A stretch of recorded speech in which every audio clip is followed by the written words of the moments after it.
Allô tout le monde, donc aujourd'hui je vous parle de taux. Donc je suis à la page 2 de vos notes de cours.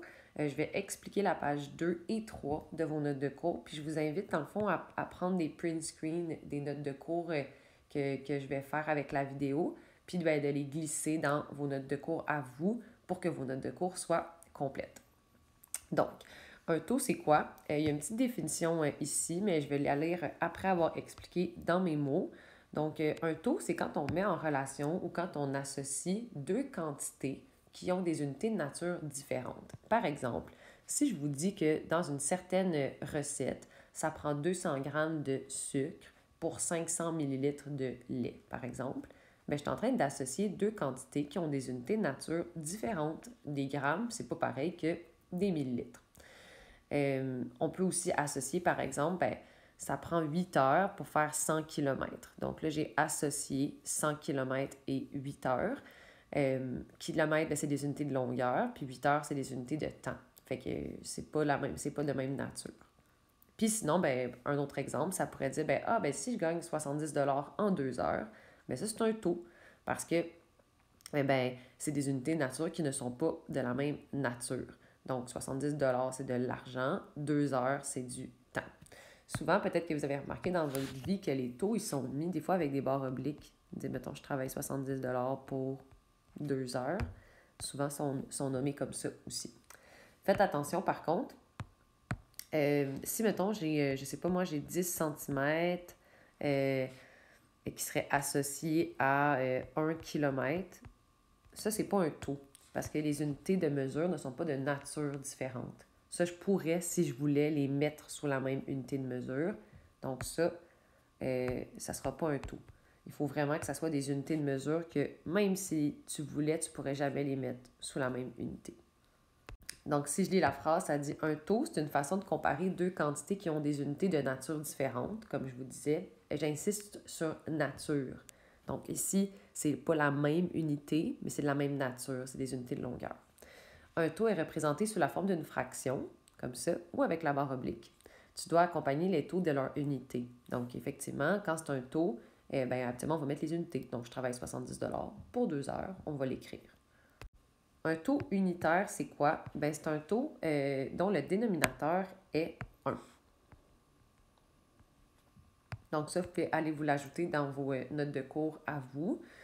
Ça va vous être utile, on va le voir tantôt à la page suivante. Quand on veut comparer certains taux, de les mettre en taux unitaire, des fois, ça va nous aider à pouvoir mieux les comparer. Donc, si on prend le premier exemple, on a le premier taux qui est « J'ai 100 biscuits pour 10 enfants ». Si je l'écris sous la forme d'un taux, ce que je vais avoir, c'est ça. Donc, l'ordre de lecture, c'est l'ordre dans lequel tu vas les placer. C'est-à-dire que la première quantité, ça va être ton numérateur, puis la deuxième quantité, ça va être ton dénominateur. Donc, ici, j'ai 100 biscuits pour 10 enfants. Si je le veux en taux unitaire, il faut que mon dénominateur, donc le 10 enfants, ça soit 1. Donc, je veux avoir la quantité de biscuits pour un enfant. Mais si je veux la quantité de biscuits pour un enfant, 100 biscuits, c'est pour 10 enfants. Je dois diviser par 10 mon nombre d'enfants. Donc, pour créer un taux qui va être équivalent à celui-là, je dois diviser par 10 aussi mon nombre de biscuits. Puis, ça veut dire que je vais avoir 10 biscuits. Pendant un instant, je me demandais comment écrire par enfant. Puis, un taux unitaire, souvent, c'est écrit avec une barre oblique. Donc, c'est comme ça que vous allez l'écrire dans Didacti. Ça va être écrit, par exemple, 10 biscuits par, donc la barre oblique, elle signifie le par, puis tu n'écris pas le 1, tu ne dis pas un enfant, tu dis vraiment enfant, comme ça au singulier. Donc voilà mon taux unitaire. Si j'ai 100 biscuits pour 10 enfants, ça veut dire que j'ai 10 biscuits par enfant. Donc assurez-vous de l'écrire comme ça dans Didacti. Donc je vais plus rapidement pour les autres. Donc si je prends 42 minutes pour parcourir 7 km, au départ, je l'écris sous la forme d'un taux. Je veux le taux unitaire, donc je veux que mon dénominateur, ça soit 1 à la place de 7. Je réalise que j'ai divisé par 7 mon dénominateur pour avoir un dénominateur de 1. Donc, pour avoir un taux qui va être équivalent, je vais diviser par 7 aussi en haut. Et 42 divisé par 7, ça me fait 6 minutes. Donc, ça veut dire que si je prends 42 minutes pour parcourir 7 km, bien, ça veut dire que je cours 6 minutes par kilomètre. Je l'écris maintenant sous la forme de mon taux unitaire final. Donc, pour ça, je le mets avec la barre oblique. Je mets le numérateur tel quel, donc 6 minutes. Je mets une barre oblique. Je mets pas le 1. Donc, c'est 6 minutes par kilomètre.